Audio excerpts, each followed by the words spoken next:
On my orders, coalition forces have begun striking selected targets of military importance to undermine Saddam Hussein's ability to wage war.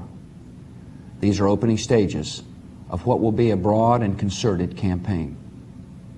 More than 35 countries are giving crucial support, from the use of naval and air bases to help with intelligence and logistics to the deployment of combat units. Every nation in this coalition has chosen to bear the duty and share the honor of serving in our common defense.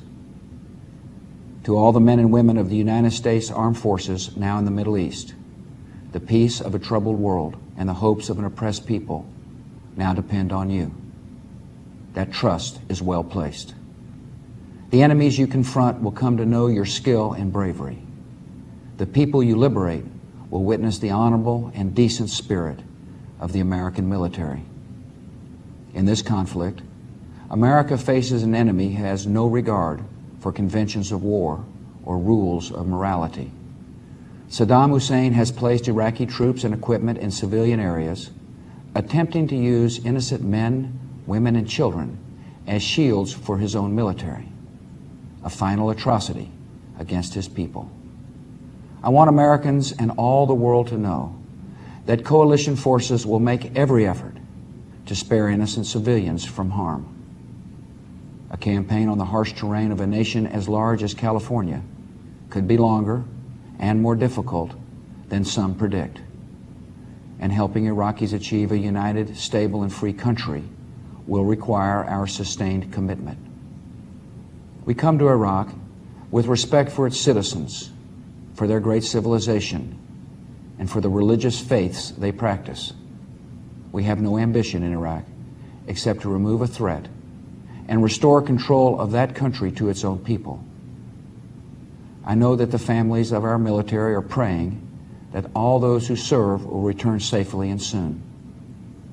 Millions of Americans are praying with you for the safety of your loved ones and for the protection of the innocent.